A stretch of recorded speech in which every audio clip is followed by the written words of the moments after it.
Welcome dear students. आज हम data structure में नया टॉपिक स्टार्ट करने जा रहे हैं जिसका नाम है गार्बेज कलेक्शन एंड कॉम्पैक्शन।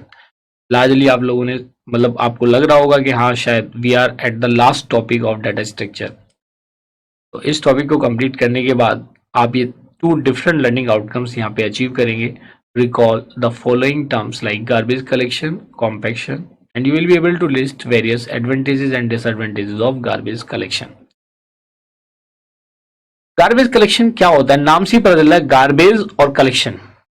तो इसका मतलब क्या हुआ कि गार्बेज कलेक्शन में कुछ हमारे ऐसे मेमोरी स्पेसेस होंगे जिनका कोई यूटिलाइजेशन नहीं है। तो उन मेमोरी स्पेस को हम क्या करेंगे? कलेक्ट करेंगे।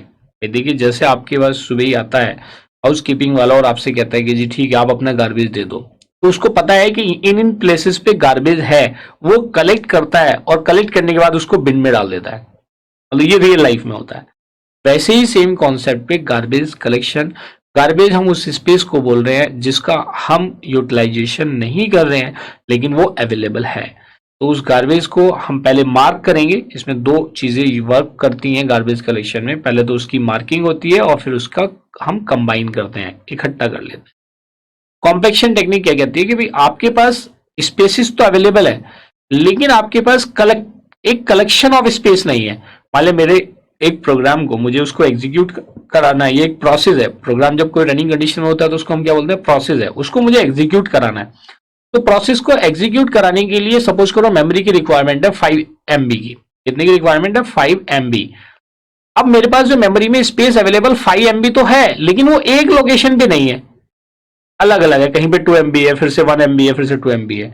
तो उसको मुझे एक जगह कलेक्ट करना है। तो वो जो टेक्निक है, जो different D allocated available memory space है, उसको एक जगह करने वाली टेक्निक को हम क्या बोलते हैं? कॉम्पैक्शन।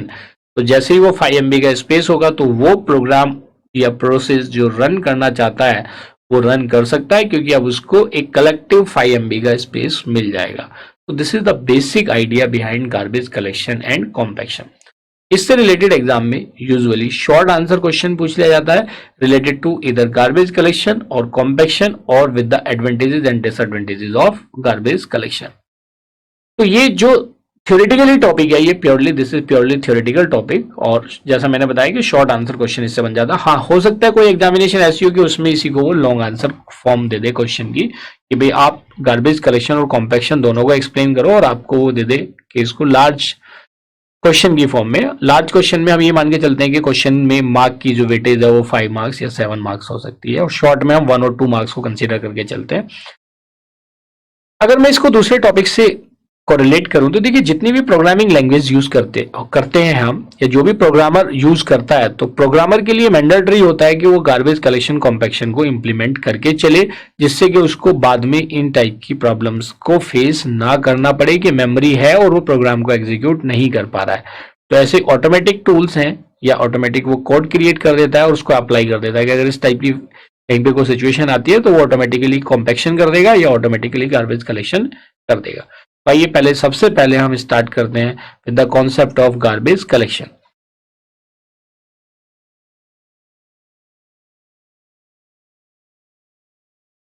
तो बेसिकली आप इसको ऐसे बोल सकते हैं, it is an automatic space management technique. कैसे? ऑटोमेटिक स्पेस मैनेजमेंट टेक्निक या ऑटोमेटिक लिस्ट मैनेजमेंट टेक्निक।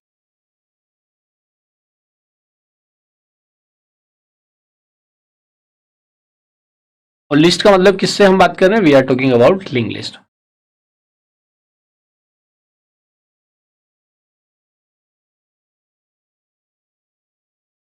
ठीक है, it is an automatic list management strategy and it works as follows. कैसे वर्क करती है आइए देखते हैं। जो चीज मैंने आपको ओरली बताई है उसको बस हमें पॉइंट वाइज लिखना है।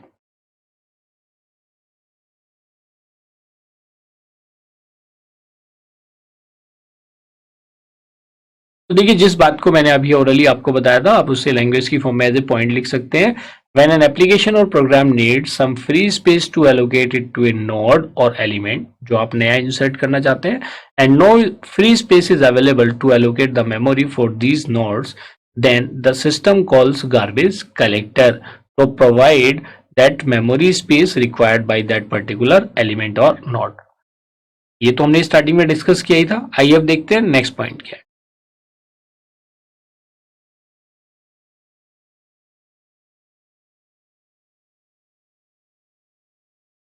तो देखिए यहाँ पे आप देखेंगे जो गार्बेज कलेक्टर फंक्शन है वो क्या करता है, वो पूरे सिस्टम को सर्च आउट करता है और वो प्रोग्राम्स फाइंड आउट करता है या वो लोकेशंस फाइंड आउट करता है और यू कैन से वो मेमोरी स्पेस फाइंड आउट करता है जो काफी समय से किसी ने कोई उसका यूटिलाइजेशन नहीं किया हुआ है या उसको कोई एक्सटर्नल पॉइंटर पॉइंट नहीं कर रहा है।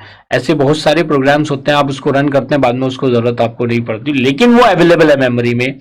तो these nodes then made available for use by adding them to the available pool। देखिए अवेलेबल पूल अलग है, अवेलेबल पूल में जब ये अवेलेबल हो जाएंगे तो इसके बाद आपका सिस्टम जिस प्रोग्राम को अभी करंटली रिक्वायरमेंट है उस प्रोग्राम को इस मेमोरी स्पेस को अवेलेबल करा देगा।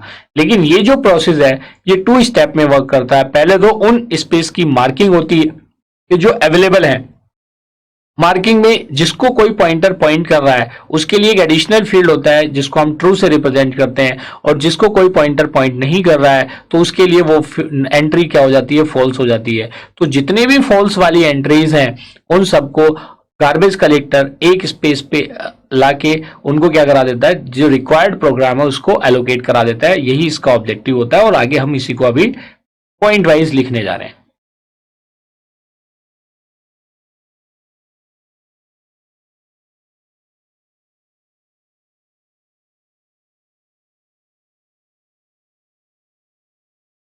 So garbage collection takes place in 2 steps.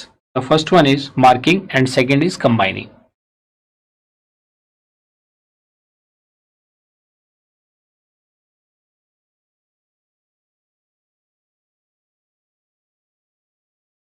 Marking phase और कलेक्शन फेज। जैसे मैंने बताया था कि मार्क कर दिए जाएंगे और मार्किंग में आप देखेंगे जिसको कोई पॉइंटर पॉइंट कर रहा है उसके एक पॉइंटर फील्ड को ट्रू कर देंगे, जिसको कोई पॉइंट नहीं कर रहा है उसको हम क्या कर देंगे, फॉल्स कर देंगे।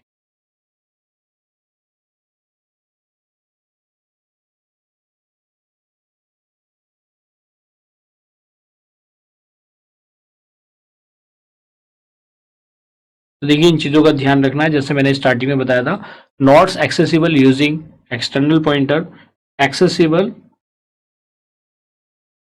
Marked as true, not accessible marked as false. इन चीजों का हमें ध्यान रखना है। आइए कैसे करते हैं उसको एक एग्जाम्पल से और समझ लेते हैं।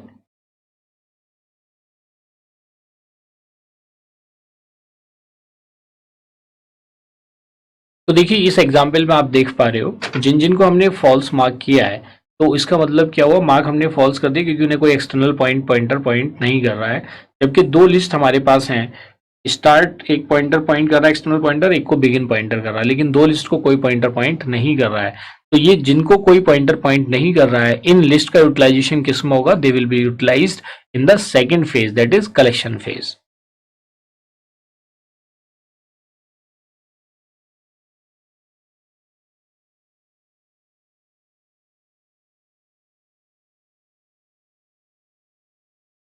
तो देखिए in this phase all the nodes marked false are collected and made free, मतलब जिससे कि दूसरा प्रोग्राम उसको यूटिलाइज कर सके।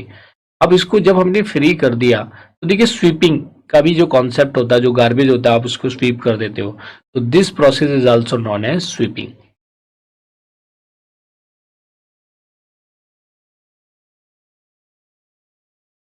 Process is called sweeping.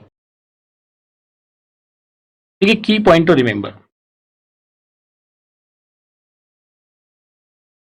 देखिए जो गार्बेज कलेक्शन है, garbage collection is also known as heap thrashing. Garbage collection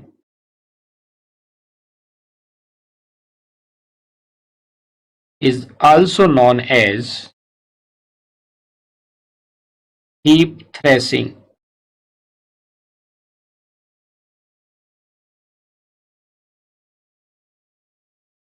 also known as heap threshing। कैसे कहलाती है ये हीप थ्रेशिंग?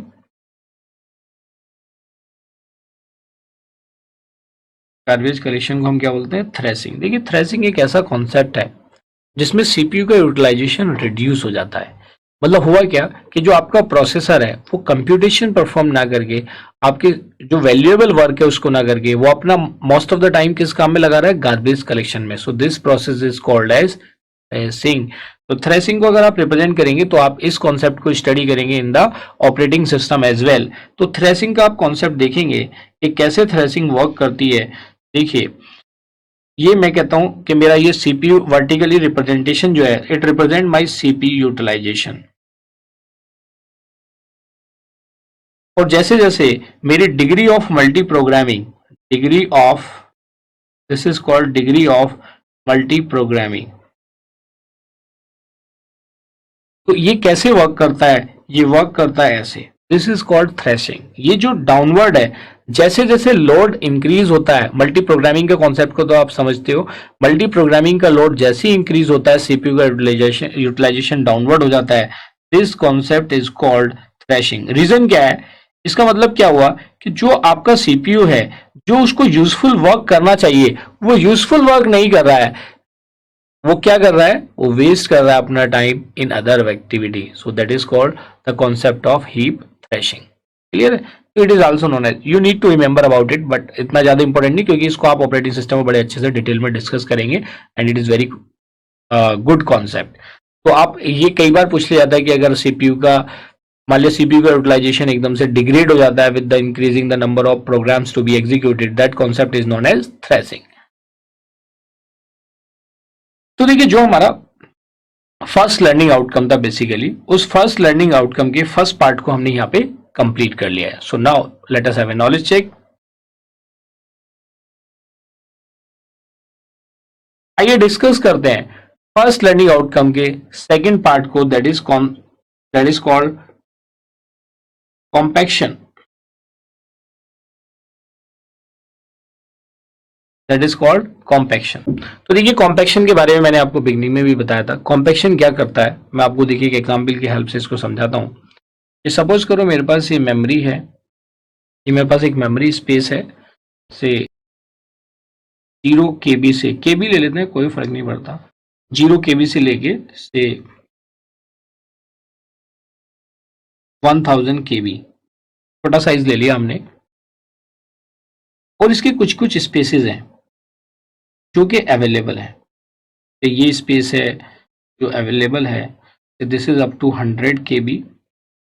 और ये 100 KB से 200 KB का स्पेस है, दिस इज 400 KB। और ये 400 KB से 600 KB का स्पेस है, दिस इज 700 KB। और ये से 800 KB है। ये स्पेसेस है।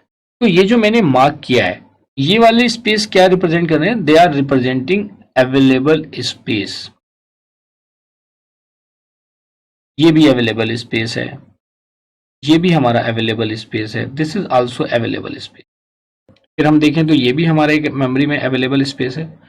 तो देखिए, ये आपके पास कितना स्पेस है अवेलेबल? देखिए, आपने देखा यहाँ पे भी कितना स्पेस अवेलेबल है, 200 KB minus 100 KB, 100 KB available है। यहाँ पे कितना स्पेस अवेलेबल है? यहाँ पे हमारा 200 KB स्पेस अवेलेबल है, अवेलेबल स्पेस इज 200 KB। और यहाँ पे हमारे पास जो अवेलेबल स्पेस है वो कितना है? वो भी 100 KB है। तो टोटल जो अवेलेबल स्पेस है, तो the total available space is 500 KB। अब सपोज करो एक प्रोग्रामर है, उस प्रोग्रामर को, this is the available space, we are talking about the available space. अब सपोज करो एक प्रोग्रामर है, उस प्रोग्रामर को एक प्रोग्राम एग्जीक्यूट कराना है, लेकिन उस प्रोग्राम को एग्जीक्यूट कराने के लिए उसको मिनिमम 500 KB की मेमोरी की रिक्वायरमेंट है, और उसको इसी ब्लॉक ऑफ मेमोरी में एग्जीक्यूट कराना है। तो क्या वो 500 KB के प्रोग्राम को एक साथ एग्जीक्यूट करा पाएगा? नो। क्यों नहीं करा पाएगा भाई? आपके पास 500 KB का मेमोरी स्पेस तो अवेलेबल है, लेकिन वो स्कैटर्ड है, वो एक प्लेस पे नहीं है। और जो प्रोग्राम, जो भी आप एग्जीक्यूट कराएगा प्रोग्रामर, उसको एक ही प्लेस पे वो स्पेस चाहिए। तो ये जो आपके फ्रेगमेंट्स हैं, फ्रेगमेंट्स ऑफ अवेलेबल स्पेस हैं, इन सबको एक साथ करने में, इधर अपवर्ड इन द मेमोरी और downward in the memory, this process is called compaction. क्या कहते हैं इसको हम? कॉम्पैक्शन कहते हैं। तो shifting of available space from various places to the one place is called compaction.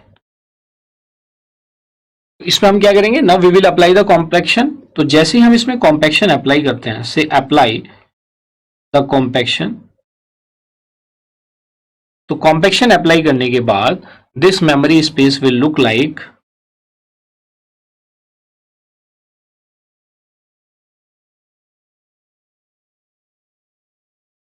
कि कॉम्पैक्शन जब अप्लाई कर रहे हैं तो जितना भी हमारा मार्क्ड, ये हमने एक तरीके से मार्क कर दिया, जो मैंने स्लैश कर रखा, this is the marked space, this is the marked space जो कि अवेलेबल है।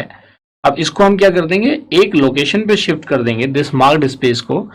तो अब सपोज करो ये जो 0 to 50 है, वो सॉरी 0 KB से 500 KB तक का जो स्पेस है दिस इज अवेलेबल, और इसके बाद वाला से अप टू 1000 KB ये अवेलेबल नहीं है। तो अगर क्योंकि 1000 है तो ये समवेयर इन द मिडल होगा, तो ये वैल्यू सपोज करो आपकी यहाँ पे। तो आपने क्या किया, जितना भी अवेलेबल स्पेस था उसको आपने अपवर्ड शिफ्ट कर दिया, इसको आपने एक प्लेस पे कर दिया। तो ये किसकी हेल्प से मिला, at one place, because of compaction. तो जो प्रोग्रामर अपना प्रोग्राम एग्जीक्यूट कराना चाहता है, कितने स्पेस में एग्जीक्यूट कराना चाहता है, 500 KB में, अब वो अपना प्रोग्राम इजीली इस मेमोरी ब्लॉक में एग्जीक्यूट करा सकता है। क्लियर है? तो this technique is called compaction. तो कॉम्पैक्शन की डेफिनेशन भी आप लिख सकते हैं।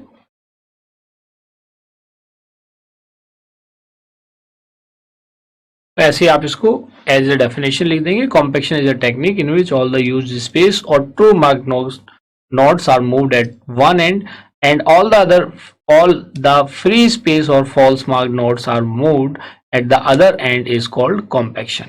Clear? This is called compaction. तो इस तरह से एग्जाम में अगर आता है तो आई होप इसे आप सक्सेसफुली अटेम्प्ट करेंगे। तो देखिए जो फर्स्ट लर्निंग आउटकम का हमारा सेकंड पार्ट था उसको भी हमने यहाँ पे कंप्लीट कर लिया। So let us have a knowledge check.